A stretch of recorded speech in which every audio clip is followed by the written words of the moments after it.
What's up guys, welcome back to the channel. It's been a while since I've done a video on a Sierra HD and I found another Denali Ultimate, so I figured I should talk about this topic. Does the 2025 Ram HD spell trouble for the Sierra line? I'm going to answer that question in this video. I borrowed this truck from Jerry Seiner, Buick GMC here in South Jordan, Utah.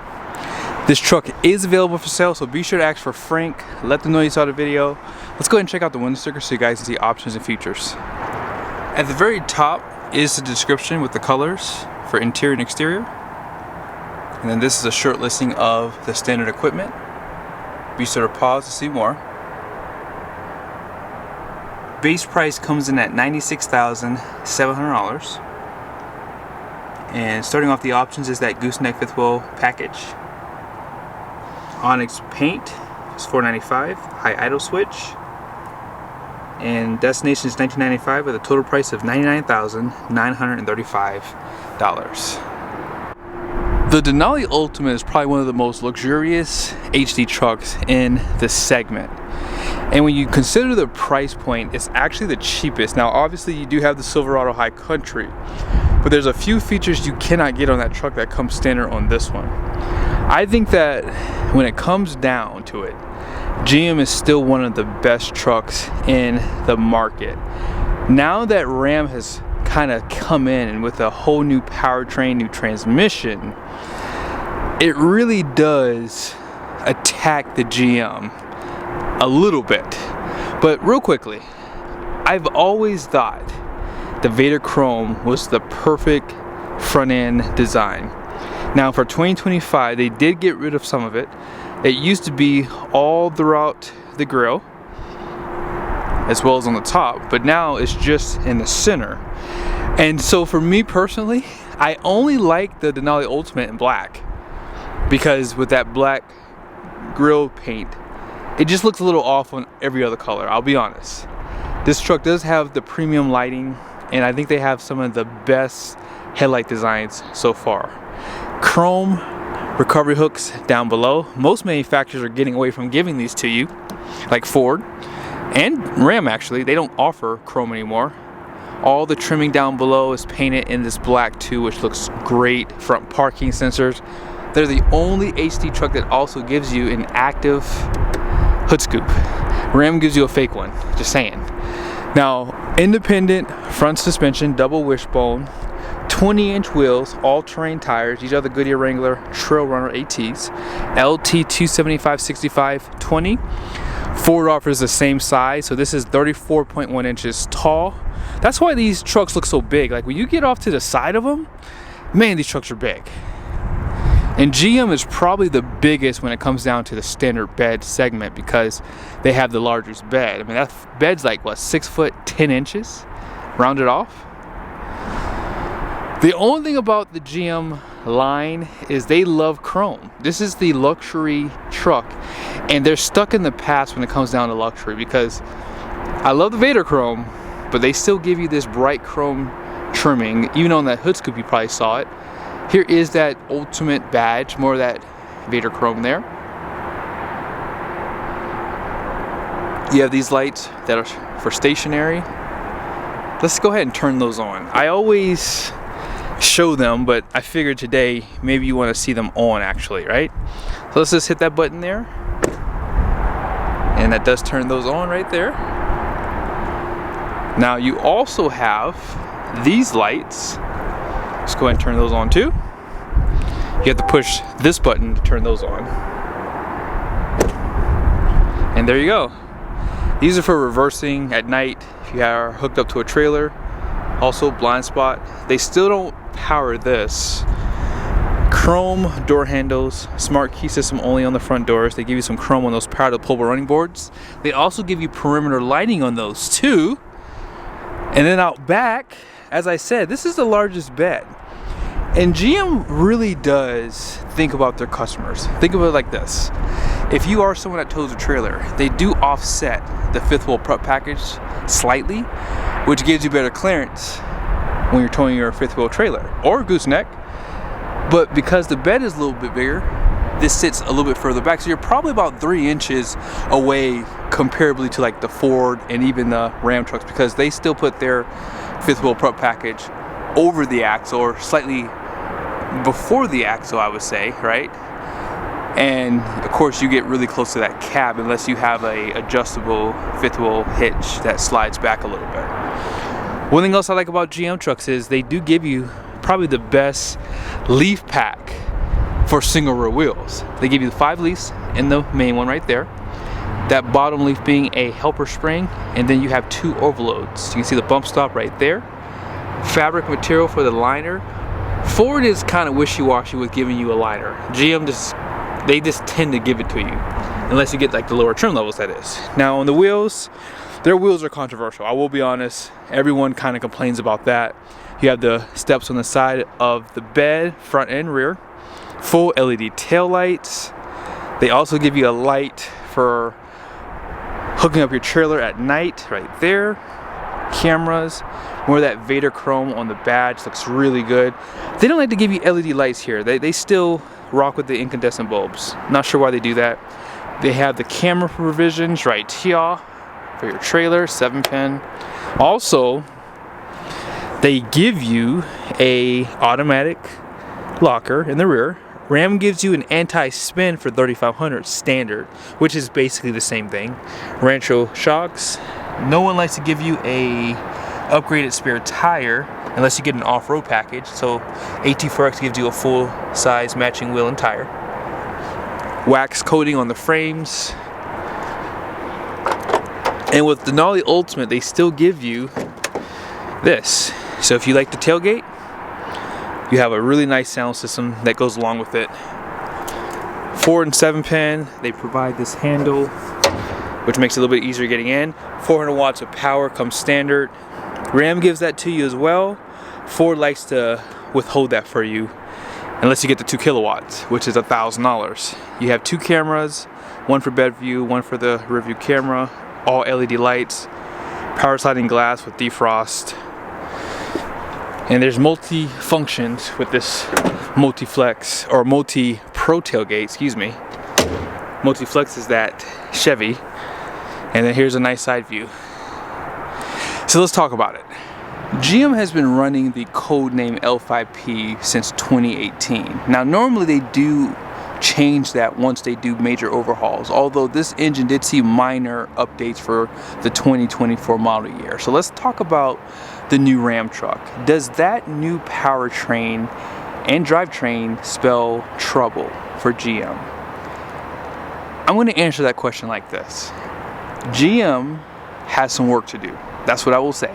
Because they just recently did some updates to this powertrain, I'm not sure about the transmission. They may not have done anything there, but because we do know of some of the updates on the powertrain, I would say that we need to wait at least 2 to 3 years to see how it goes. Are they going to start fixing some of the issues? Like one of the things that have come up is the oil cooler. I will admit, I would like to see GM fix that very quickly.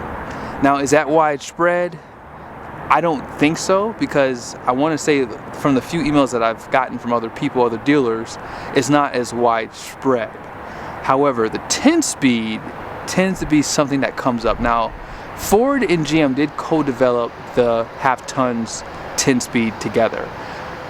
They did not with the HD segment. I was able to confirm with someone that no, the 10-speeds were not co-developed with Ford. However, internally, that's where the biggest issues rely with this 10-speed that's behind this L5P Duramax. And this is where I think that GM's going to have to really buckle down, because that 10-speed has been out since 2020. We're going into basically, what, 6 years with that transmission? I mean, I'm just saying 6 years because 2019, obviously they've been doing testing. They should kind of have that transmission almost bulletproof. Now, Ram is coming in with a whole new Cummins, and that ain't proven.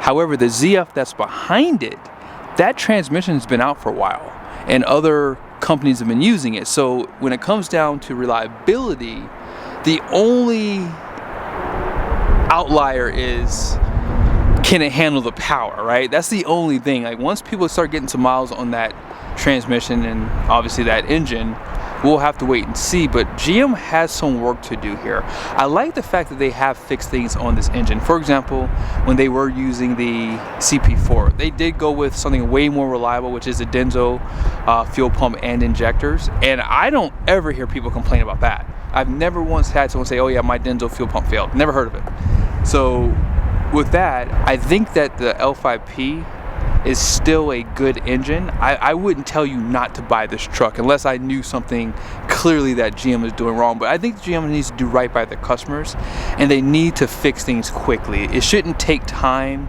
or months, or for people like me to do videos saying, hey, here's an issue, what are you guys doing about this? You guys should already be on top of these things and fixing them. But again, like I said, the Ram trucks are unproven, so I don't think that it spells trouble for GM, but I think that GM has some work to do to make this truck one of the best diesel options on the market. Here is that Alpine Umber interior. This is truly remarkable. I think that GM nailed it with this one, for sure. Real wood, real leather seats. Let's talk about the seats for a second. So I know GM is doing some testing with the 2027 Silverado and potentially the Sierra 2. One of the biggest complaints on my channel are how stiff the seats are. Now, I always say this because it doesn't bother me. I have a GM, I've had multiples, I've driven cross country. I prefer a stiffer seat because my back hurts with soft seats. It's just how I feel. I mean, I have a stiffer mattress at my house. So if you like a softer mattress, these seats could be a little too stiff for you.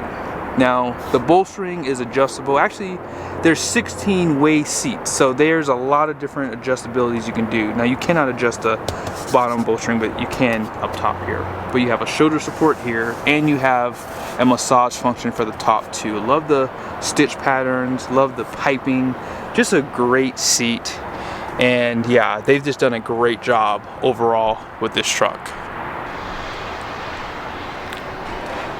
12-speaker Bose sound system, and both sides do have the massage and 16-way seats. They wrap this with leather. On the roof, you guys can see there, has the suede. It gives it to you also on these visors, which have lighting. Home links up there. You can slide that sunroof, and even on the center console, perforated leather. They give you an ultimate badge. Here's that center.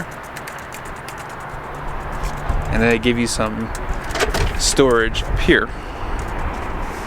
More leather wrapping up top. And in case you care to see, 2,919 pounds for a bed camper. That's something that GM does the best. Ford makes you get a camper package, although there is a camper package available for this truck. Ram doesn't even talk about it. They just whistle away when you ask them about camper package. Like, I don't know. Just get a dually. Out back here, again, the luxury continues. They still wrap your grab handle here in leather. Great seat design, storage. These pop down, so if no one's sitting back here, you have better visibility. They still provide the storage below the seat. Outboard heated seats, 2 USBs, air vents, cup holders. And you might be able to see that roof a little bit better out back. Let's go ahead and jump back over to the driver's side.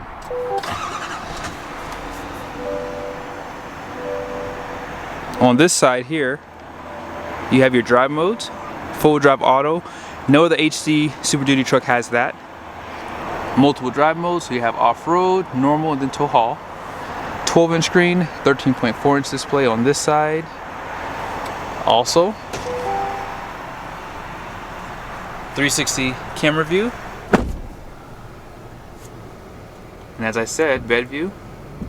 And they gray out these are your camera provisions, so you have these camera views for your trailer. You can turn off the 360 if you want a full screen look too. If you need to go back to the camera, it's pretty easy to do. You just click the button. You zoom in. I like the fact that you do have the dual screen setup. You can put your trailer tire pressure monitoring. By the way, trailer tire pressure monitoring does come standard with Denali Ultimate. No other HD Super Duty truck does that in the segment. And I guess what you have to take away from this video is, I'm not a GM fanboy, but I'm just pointing out the obvious. This is a really good truck. And I want to make that point because GM is still killing it. Their pricing is the best. They just need to get on top of reliability. And I know that one of my friends, he kind of got on me on another video. He says, well, what do you mean reliability, dependability? Well, quality, let's talk about quality for a second, because I already kind of talked about the reliability aspect of it. I've had to replace both of my mirrors. One of them wouldn't go in tow mode. The other one, the lights were like going in and out, in and out. I had a similar issue with the headlights on one side of my dually truck. So yes, the quality I feel like is not all there. I mean, even the squeaks and rattles, like this right here, they could do a better job of just maybe putting some type of material to kind of reduce some of the creaks and rattles on this dash here. But overall, again, still a really good truck. I think that the Duramax diesel has great power. The exhaust brake works pretty decently when you get it under load. And if you know how to manually shift it down a little bit, you can really get that exhaust brake on too. Heads-up display, they're one of the first trucks to have that. You can change the information that you see inside of here. They have an off-road page here, which is very useful. Let's go ahead and check out the numbers on the door. Front gross axle weight rating is going to be 5,600 pounds. The rear is 7,250 pounds. Gross vehicle weight rating is going to be 12,100 pounds. 20 by 8.5 wide wheels. All-in payload is 3,669 pounds. Curb weight is 8,431 pounds. Conventional towing 20,000. Gooseneck's 21.6. Gross combined weight rating is 30,000. And then here's that yellow sticker so you guys can see the tire pressure. 60 out front, 80 in the rear. Hope you guys liked the video. As I said, GM has some work to do, but they're still one of the best trucks in the segment.